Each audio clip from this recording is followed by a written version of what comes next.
श्री गणेशाय नमः।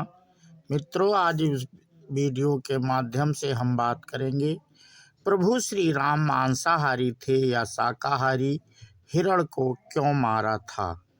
तो मित्रों, आज हम इस पे चर्चा करने वाले हैं और इसी के साथ हम अपना तो कई लोग यह अनुमान लगाते हैं कि श्री राम एक क्षत्रिय होने के नाते मांस का सेवन करते थे, इसीलिए तो माता सीता ने उन्हें हिरण मार कर लाने के लिए कहा था।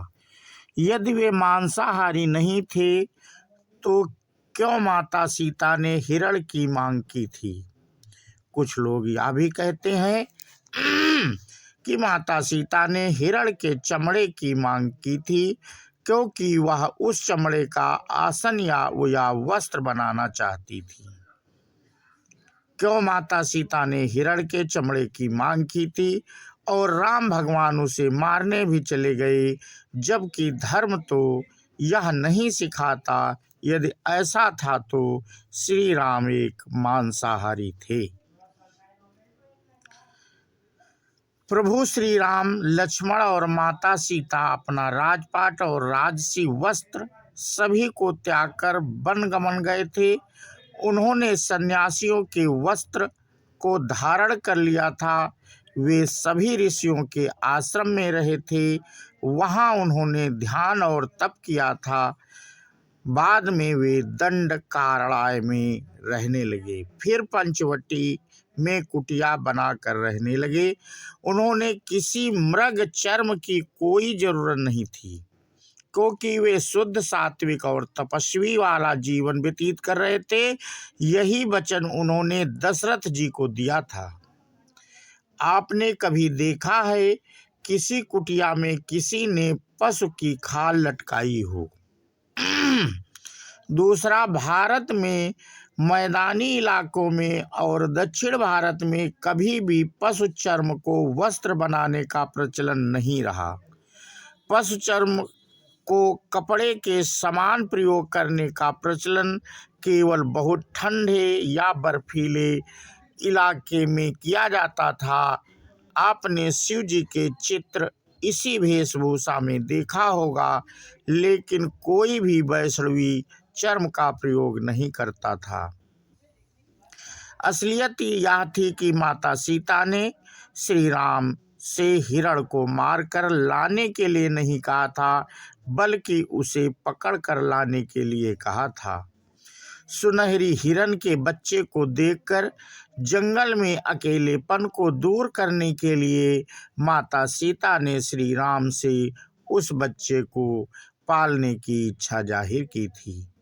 प्रभु श्री राम ने उस समय सीता को समझाने का प्रयास किया कि इतना छोटा बच्चा अपनी माँ के बिना नहीं रह सकता, इसलिए ये हठ छोड़ दो।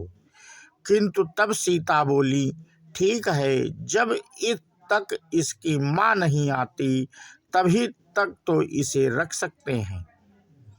ऐसे में स्त्री हट के सामने हार कर प्रभु श्री राम ने उस हिरण को पकड़ने उसके पीछे दौड़ते हुए चले गए। जब दौड़ते हुए वो हिरण एकदम से कभी दिखाई देता और कभी गायब हो जाता, तो प्रभु श्री राम समझ गए कि यह कोई मायावी है। यही सोचकर उन्होंने तीर निकाला और उसका वध कर दिया, यानी मायावी जानवर ही उसका वध किया।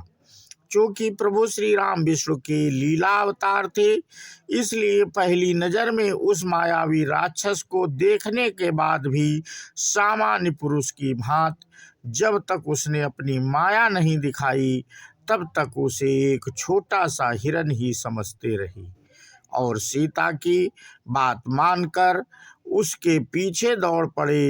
वे सब कुछ जानते थे, लेकिन यदि वह ऐसा नहीं करते तो आगे की लीला नहीं होती। अतः प्रभु श्री राम का आकलन मानवीय दृष्टिकोण से करना त्रुटिपूर्ण है। ठीक है, यदि आप यह कहते हैं कि हिरण को इसलिए नहीं मारा था कि उसका चर्म निकालकर उसके वस्त्र या आसन बनाया जाए, बल्कि इसलिए मारा था कि उसे खाया जाए, क्योंकि प्रभु श्री राम क्षत्रिय थे और वे मांस खाते थे। इसका जवाब है कि रामायण में कहीं भी प्रभु श्री राम के मांसाहार सेवन के बारे में नहीं लिखा है। हर जगह श्री राम, लक्ष्मण और सीता के द्वारा कंदमूल, फल खाए जाने का जिक्र मिलता है।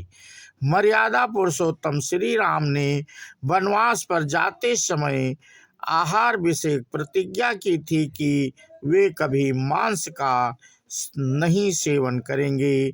उसका उल्लेख वाल्मीकि रामायण में मिलता है। तो मित्रों, आज इस वीडियो के माध्यम से हम आपसे वार्ता कर रहे थे। श्री रामचंद्र जी मांस खाते थे या नहीं खाते थे, तो हमने इसमें आपको जानकारी दी। और ये जानकारी आपको कैसी लगी हमें कमेंट करके बताएं। इसी के साथ मित्रों, हम अपना वीडियो समाप्त करते हैं। बोलो श्यावर रामचंद्र की जय, हनुमान की जय। जय हिंद, जय भारत, वंदे मातरम।